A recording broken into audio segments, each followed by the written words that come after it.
मैं लगभग पिछले 20 वर्षों से देवी चित्रलेखा जी, जो हमारे लिए तो एक बेटी की तरह है, उनको जानता हूँ और अनेकों बार मैं उनको मिला हूँ, उनकी कई कथाओं में भी गया हूँ। मुझे बहुत गौरव होता है कि जो लोग भारतीय संस्कृति को लांछित करने के लिए ऐसा बोलते हैं कि हाँ तो स्त्रियों को, शूद्रों को शास्त्र और जो है संस्कृति में गौरव नहीं दिया जाता है, उनके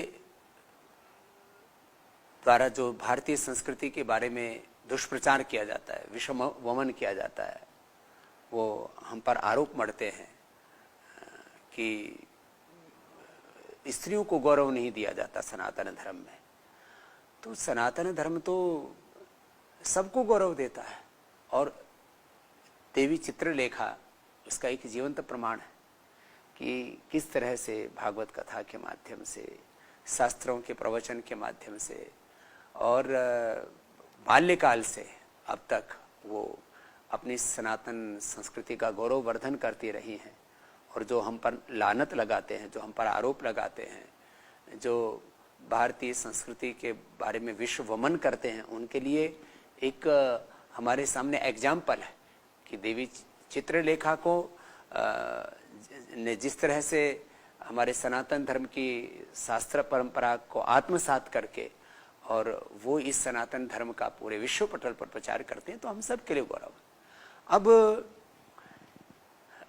जब वक्ता बोलता है तो उसके तात्पर्य को आगे पीछे की लाइनों को काट करके कि ये तो नशे का महिमा मंडन कर रही है। मैंने उनकी नशे के संदर्भ में कि जो है जो नशा कर लेते हैं वो जल्दी नहीं, वो बूढ़े नहीं होते।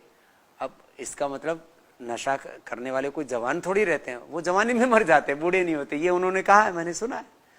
और उनका वो कहने का तात्पर्य था कि जो आदमी नशा कर लेता है उसकी बुद्धि भ्रष्ट हो जाती है, उसका जीवन नष्ट हो जाता है, उसका यौवन नष्ट हो जाता है, उसका धन नष्ट हो जाता है, उसका परिवार पूरा टूट जाता है। ऐसे में कई बार विनोद में कोई एक आधा वाक्य कहीं पर कहा और उसको लेकर के कि ये तो नशे को महिमा मंडित करती हैं, ना तो ऐसा उन्होंने कहा और ना उनका ऐसा तात्पर्य। इस तरह से हमें एक आधा बीच में से वाक्य लेकर के और किसी के बारे में ऐसे लांछन लगाना, ये अच्छी बात नहीं है। यदि मान लीजिए कहीं पर मस्जिद से आवाज हो रही थी, मैंने भी कई अपने शिविरों में देखा कि मस्जिद से आवाज आ रही थी बहुत जोर से, तो मैंने वहां पर अपना तेज संगीत लगा करके और वहां पर योगिक जोगिंग कराना शुरू कर दिया, प्रार्थना के साथ जो है वो प्राणायाम कराना शुरू कर दिया, व्यायाम कराना शुरू कर दिया। ऐसा होता है। तो उन्होंने कहा कि अब कहीं कथा चल रही है कि अभी कथा थोड़ी देर में करेंगे, अभी कीर्तन कर लेते हैं। तो कथा थोड़ी देर में करेंगे क्योंकि पड़ोस से नमाज की आवाज आ रही। तो उन्होंने ऐसा नहीं कहा कि हमें कथा नहीं करनी है कि अब हम कोई नमाज में हम सम्मिलित होंगे, कि कथा अभी थोड़ी देर में कथा के क्रम को आगे बढ़ाएंगे, अभी हम भी कीर्तन कर लेते हैं जब तक उनका अनाउंसमेंट चल रहा है। तो इस तरह की बातों को तोड़ मरोड़ करके और जो है एक तरह से किसी का अनादर करना, किसी पर लांछन लगाना, ये अशोभनीय है, ऐसा नहीं करना चाहिए। हम जितने भी हमारे कथावाचक हैं, विद्वान हैं, मैं तो सबको गौरव देता हूँ। हम सब सनातन धर्म का प्रतिनिधित्व करते हैं, हम सब ऋषि ऋषिकाओं की संतान हैं, हम सब राधा कृष्ण, सीताराम, लक्ष्मी नारायण, हम युगल उपासना करते हैं। हम जो है पुरुष सत्ता को और मातृ सत्ता को के बीच में कोई भेदभाव नहीं करते। तो मैं सबसे बहुत विनम्रता पूर्वक कहूँगा कि इस तरह के ओछी बातों में हमको नहीं पड़ना चाहिए।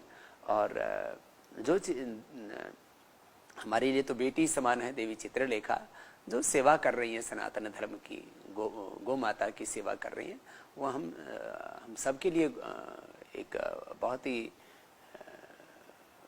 आदरणीय, एक अनुकरणीय कार्य कर रही हैं और हमारे सनातन धर्म का वो गौरव है।